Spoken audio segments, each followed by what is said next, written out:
Venus and star blessings, everybody. Let's talk about the full moon in Virgo coming up in a few days' time. I think the most important considerations with this full moon in Virgo are really speaking to planets that are invisible, including the ruler of the full moon, which is Mercury, who is currently invisible. Saturn is invisible, Mars is invisible, Mercury is invisible. This is a really big deal in ancient astrology, the original astrology, actually, Babylonian astrology, which is referred to as the heliacal phases of planets, which is their visibility and invisibility, a teaching that has been lost in the modern psychological level or lens of astrology. And because I've been introduced to Ruman's work and have his program and so forth, I'm, paying a lot of attention to these particular ancient teachings and omens in the sky, as above, so below. The full moon is in Virgo, and it is opposite Saturn, and it is opposite its ruler, which is Mercury. Mercury is in detriment or fall because it's in Pisces. It's invisible. And then you've got the Lord of Karma, Saturn, conjunct the Sun, who's also invisible. So Mercury and Saturn are going through a death passage, if you like, basically, and preparing to be reborn, which is when they form their exact conjunction to the Sun. This is an important, level of energy relative to this full moon for a few different reasons, which I'll go into in a minute. Also, Venus will be invisible in March sometime as well, because she is preparing to descend into the underworld. Well, she will be, to transition from from morning star to evening star. These are really important omens in the sky, as above, so below, from the point of view of matters, significators that are associated with these particular divinities or deities. So let me just share my screen, and it's really hot here, by the way, which is very uncomfortable for me personally, but anyway.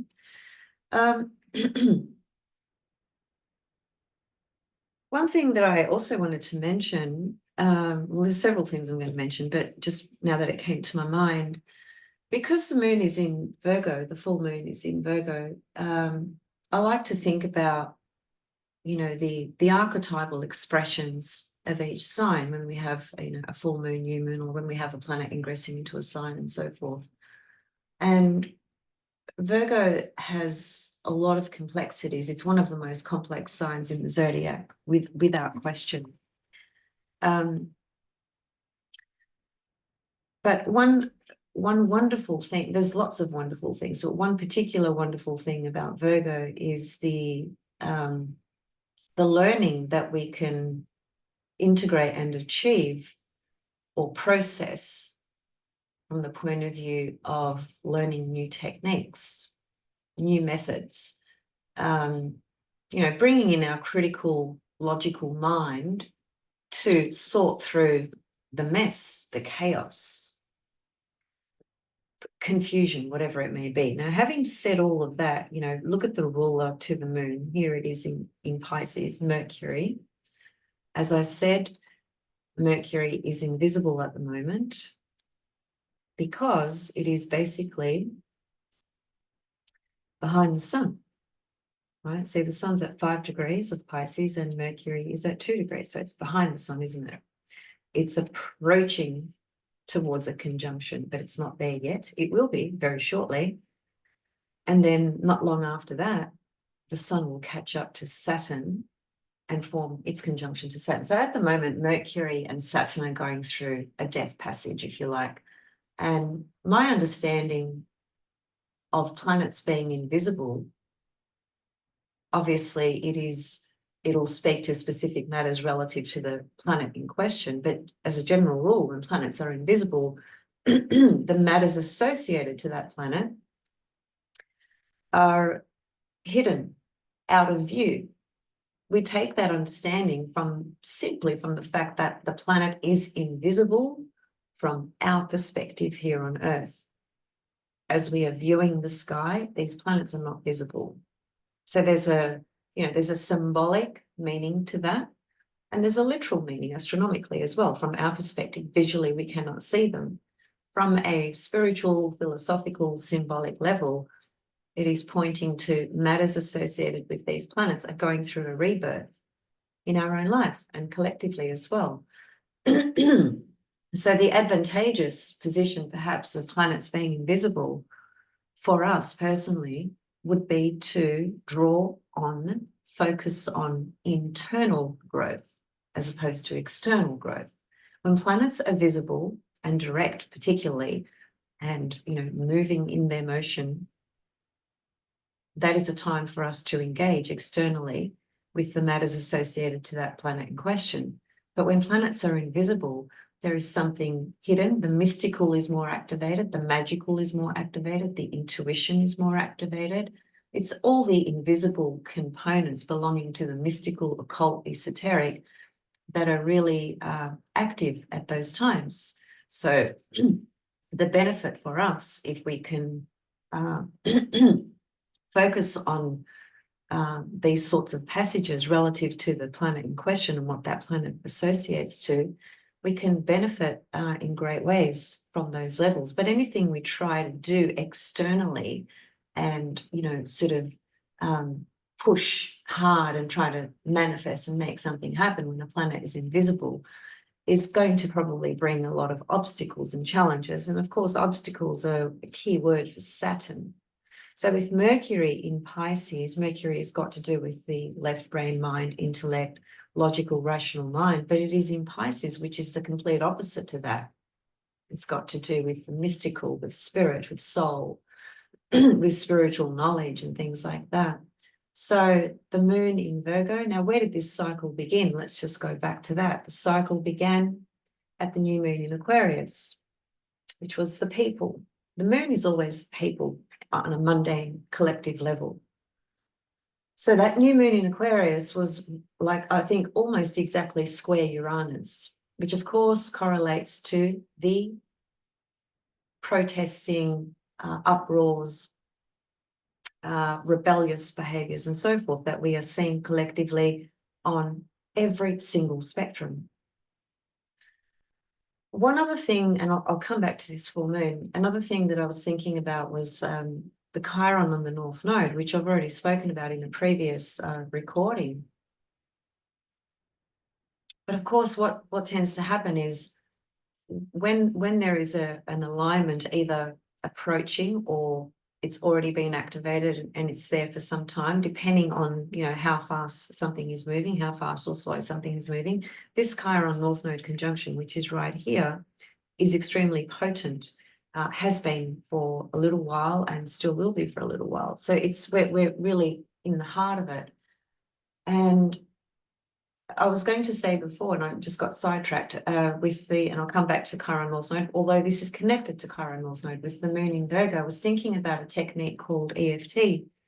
It stands for Emotional Freedom Technique. A lot of you would have heard of it. I used to practice it a lot many years ago when I was working. I was working as a therapist, a group therapist in a psychiatric facility many years ago. And ironically, and perhaps synchronistically, one of my patients there was an elderly woman. She would have been in her late 70s. And this particular unit was patients voluntarily placed themselves in there. So it wasn't involuntary patients. So the people that were there, in other words, wanted to be there, wanted to, do the work, etc. This particular lady, who was a gorgeous, gorgeous soul, gorgeous lady, I'll never forget her. When I met her, I started doing, beyond the group therapy, I started doing one-on-one sessions with her.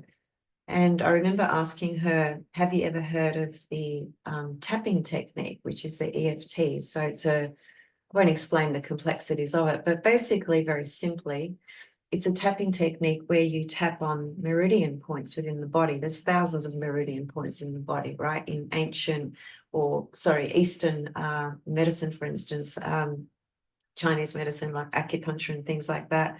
You know, this is wisdom and practices that have been practiced for thousands of years. So the EFT connects to that kind of those kind of healing methods and practices, which is you are stimulating particular meridian points in the body, and all it takes is just 2 fingers to tap. And you can also do things like an actual whole cup of your hand, as it were. A really powerful point is actually inside your arms there.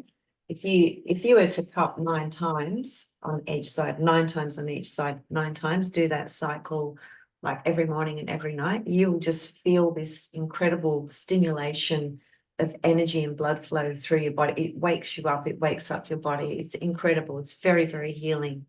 Not enough of this is taught or spoken about and so forth, but a lot of people do know about it. And I came across a guy on Instagram that I started following recently, Michael Chang, his name is, and he's on TikTok and Instagram, and he's just an incredible human being, and he focuses a lot on everything to do with health, and he also brings in tapping and, you know, things like that. And I learned a lot of new techniques from him. Going back to this lady though, when I asked her, have you heard of the tapping technique, her whole face and her whole eyes just lit up like the sun. And she just smiled. She looked at me and just smiled. She was heavily, heavily depressed, by the way. And she had some other mental health disorders that had crept up on her later on in life. And a lot of it was associated to deep traumatic experiences that she'd had throughout her life. But my point to this whole story is that she was one of the original people back in the 1970s in Australia that started group workshops with various people using this particular technique and method, EFT. She was one of the original people in Australia, and I couldn't believe it. She was sitting there in front of me, that particular soul who did that. And we basically worked together for weeks and weeks and weeks, practicing the technique together. So we would do it together, as it were.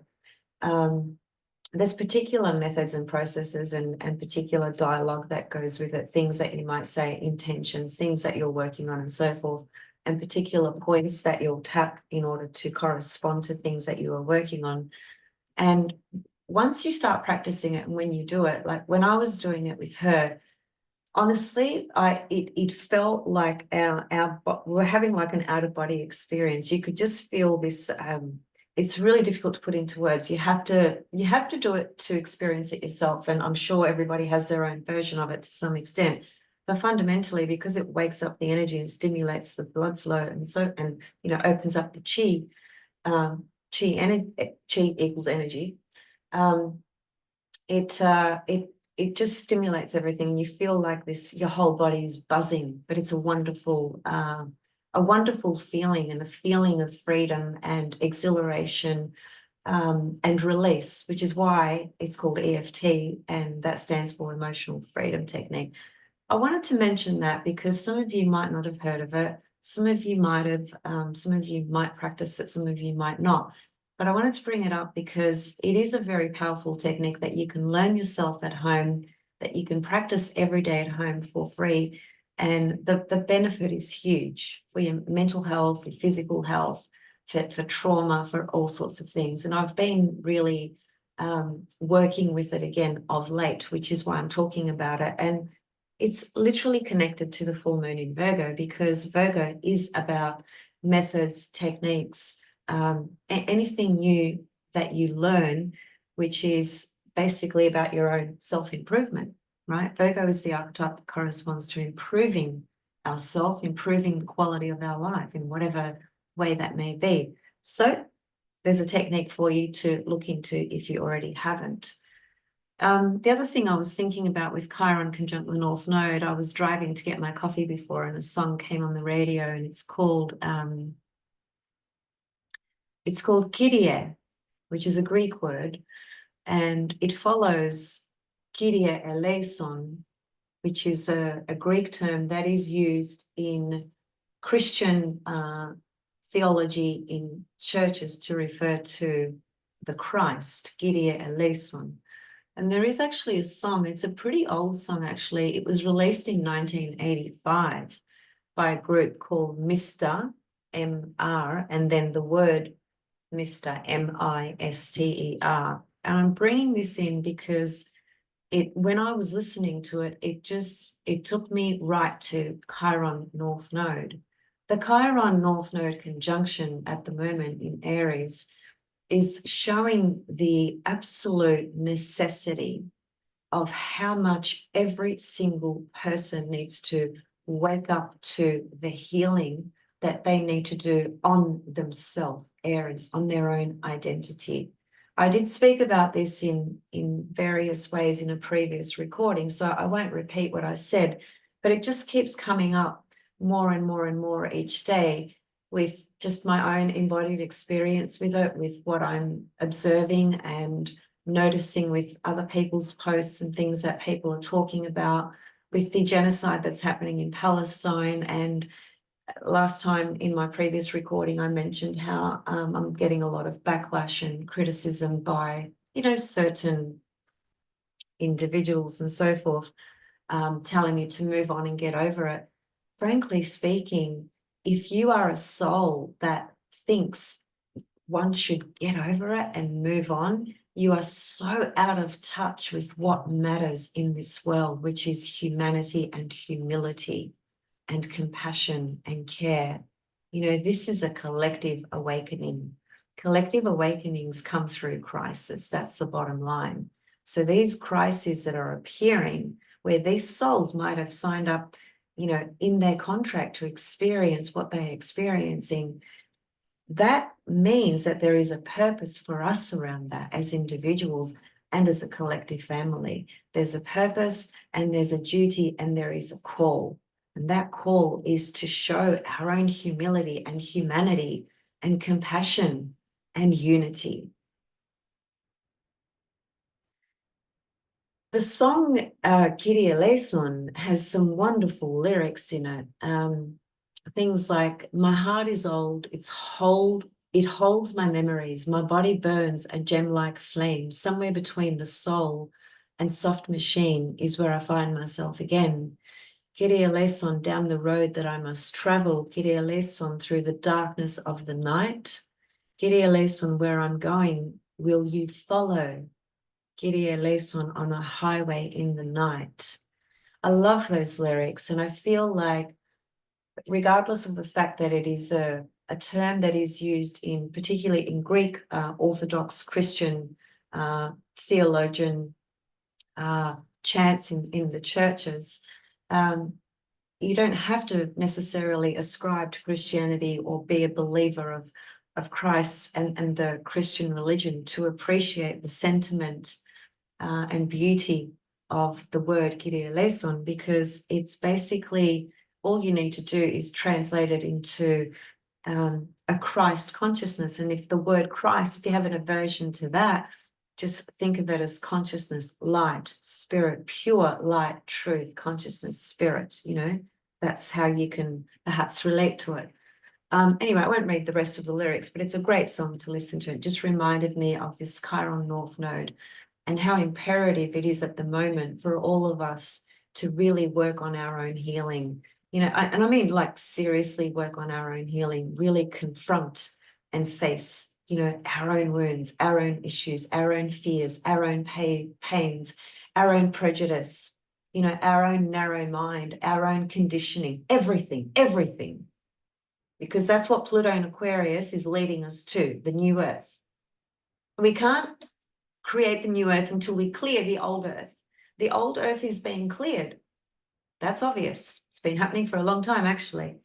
But there's so many portals, so many energies, particularly this year, that are speaking to calling us as individuals into this collective cleansing and healing.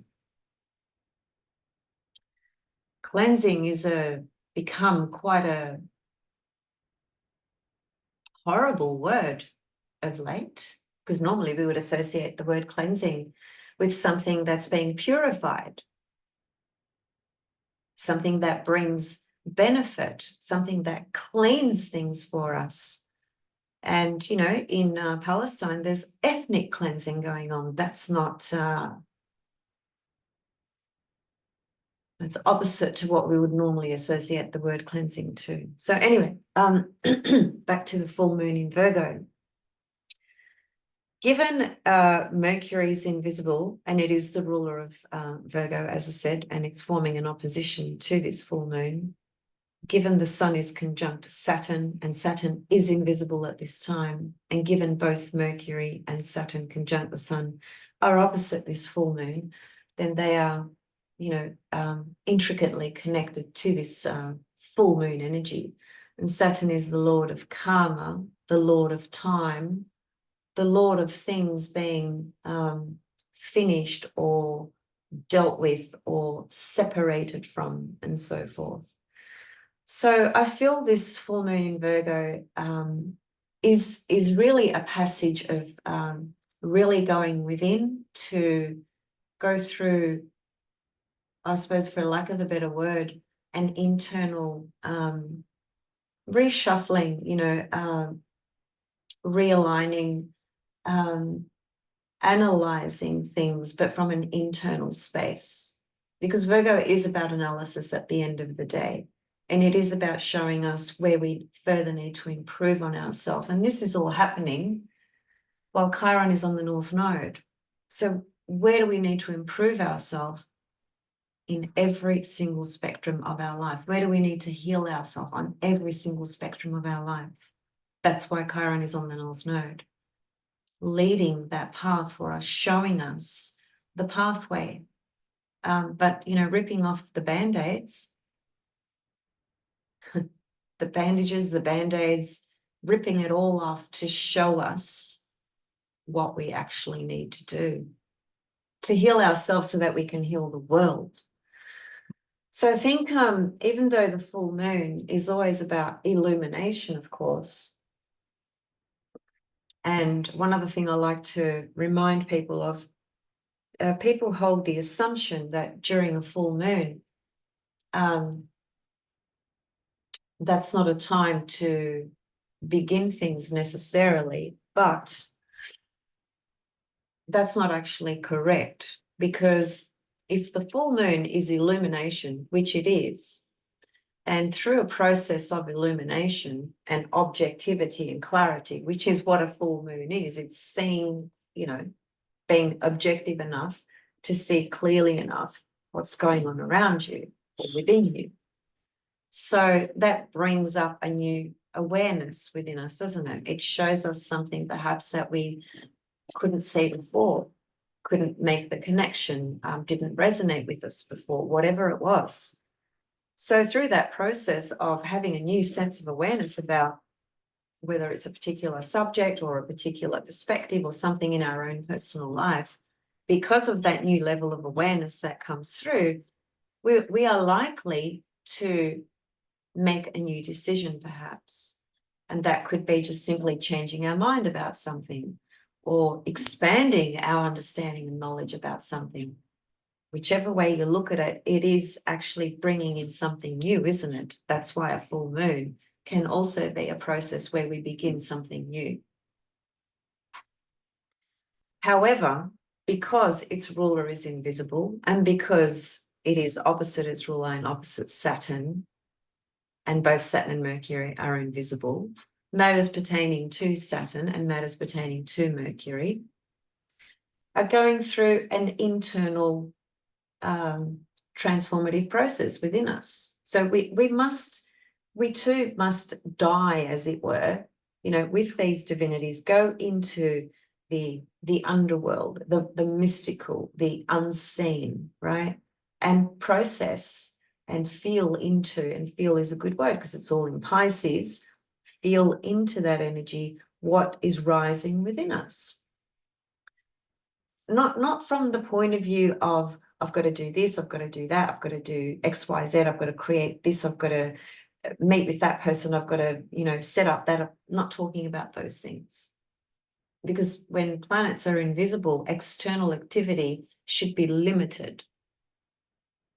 And that's kind of like, I find that really fascinating because, you know, metaphorically speaking, that's the divinities, you know, reminding us to tap back into ourself, to pause, to sit in some stillness, in some silence, to take some time to reflect.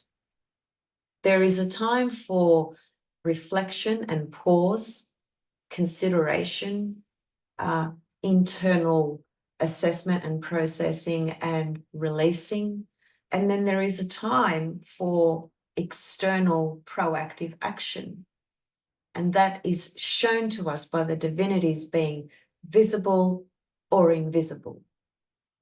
And the divinities are invisible and visible, you know, throughout different times throughout the year, depending on which divinity we are talking about, of course. And some of them remain invisible for months and months. Mercury, generally speaking, doesn't remain invisible for very long because Mercury is a very fast-moving planet. So Mercury's passage being invisible, being preparing to form a conjunction to the sun, which will be the Cazimi, which will be Mercury being reborn as a morning star. Now is the time to tap into the magic of the evening star. He's evening star, but he's going through a death process. So that death process really, again, just comes back to perhaps our own process of purging and reflecting and realizing certain things on the interior, internally. I'm going to come back and talk, it might be a few times, about Venus transitioning from morning star to evening star, because there's so many things to say about that. Of course, that will be completing the Leo Venus morning star, because we are still in that phase, which began in August of 2023. So in June, Venus transitions from Leo morning star to Gemini evening star. That's one whole conversation there. And then you've got the conversation of what is going on when Venus is preparing to transition, because she dies, becomes invisible, and goes through this journey of all these little passages. And in that journey, in the underworld, she becomes all these different deities, divinities. Ereshkigal, Persephone, Ishara. Those are some, Persephone is a more modern, if you like, Greek Roman mythological or, you know, divinity, deity. Ishara and Ereshkigal. Well, Ishara is definitely Babylonian. Ereshkigal is fairly ancient as well. So these are the divinities that actually Venus transforms into. Venus is one of the most fascinating divinities. There's so many complex layers to this goddess. So many people do not know just how much you can get out of studying the Venus star point, the heliacal phases of Venus, the divinities associated with her. There's so much depth and mysticism and wisdom in all the divinities, but specifically Venus. So I'll come back and talk about that at a later stage, because Venus at the moment is actually visible, right? And here she is conjunct Mars, which I've already spoken to that in a previous recording to this particular video. And just in summary, to me, it felt like it was a new portal, a new passage, because the conjunction, of course, occurs with Pluto in Aquarius, speaking to how we are individuating and how we are recognizing our own authentic path and having the courage. Mars to initiate those paths, Mars initiation, because the soul, Pluto, is aligning with Mars, Venus. So it's about authenticity, initiation, and also because the nodes correspond to Mars, Venus, that is, the nodes are ruled by Mars and Venus. So it is our absolutely destined path as a collective family and individually as well, because the nodes speak to destiny, where we are heading, destination. That's where the word destination comes from, destiny. And Chiron is showing us our destination, our destiny. Is showing us to clean up ourselves, clean up, heal, work on ourselves seriously, so that we can bring forth this new earth that is birthing as we speak.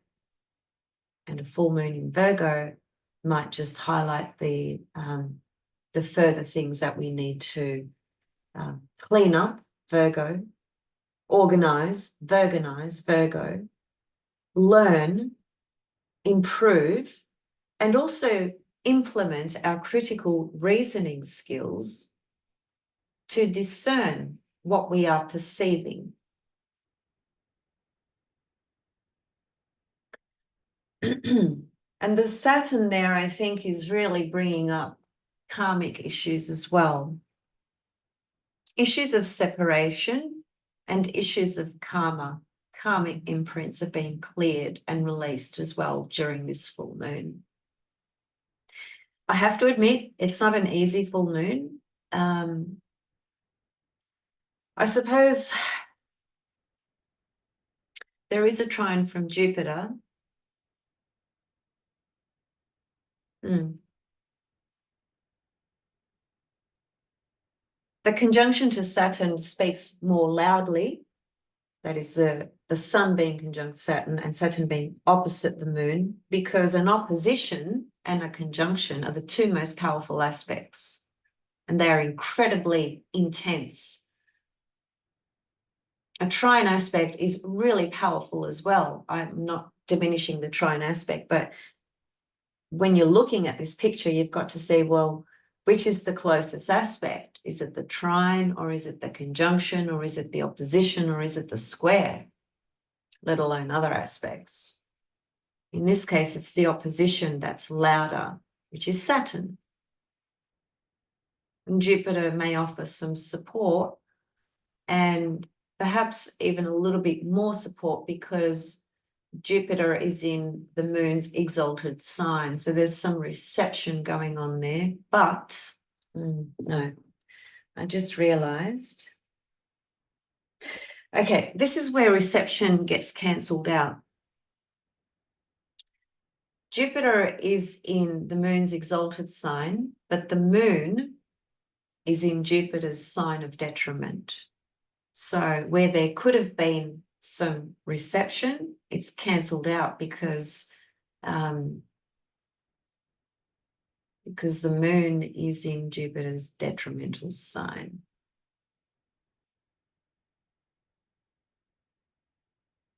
Although, let me think.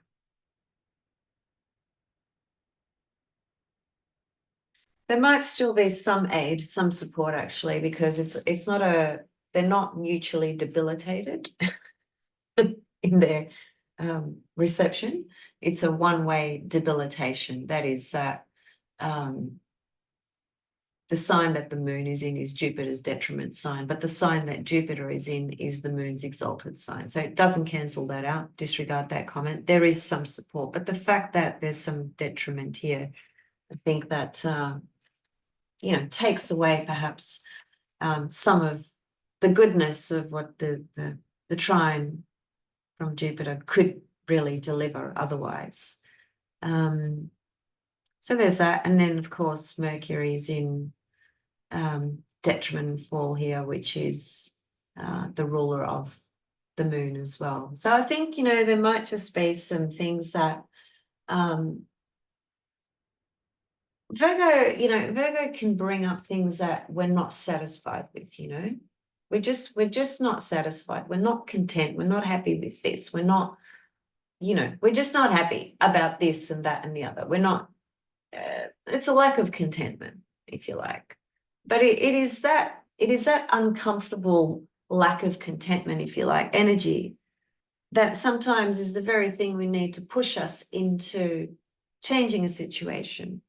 So there's that in the mix. And then, of course, just simply having the ability to, discern with a critical mind what you are perceiving within and without, and make new decisions based on the awareness that comes through.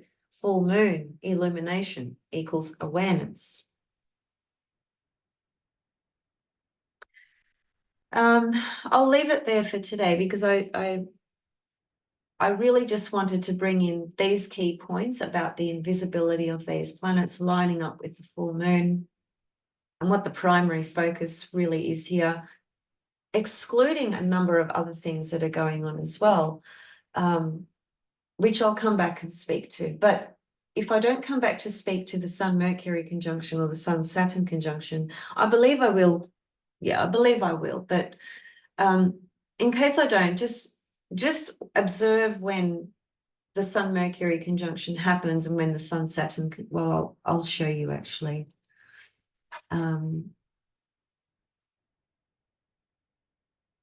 Because it's a really good window to think about new seeds and rebirth relative to Mercury and relative to Saturn. So let's just see when that happens.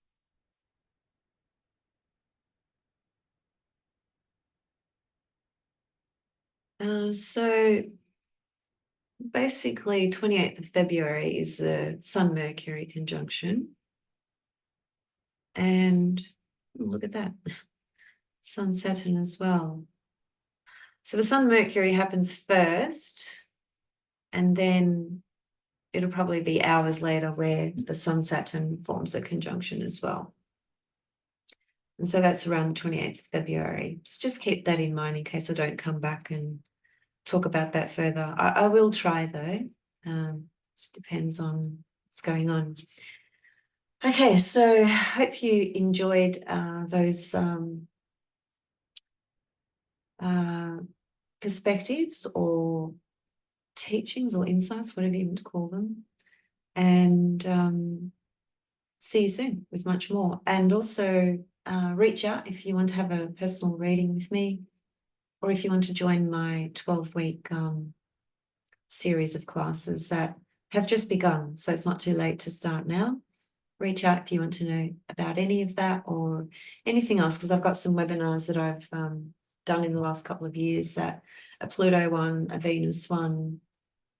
There's another 12-week series of classes that that we finished actually weeks ago, but that's available as well for people if they want to access that. So I've got a few things available, including just working one-on-one with me. So reach out if you want any of that or if you have any questions. And I'll see you soon. Happy full moon and much love. And I really pray that every soul really understands the imperative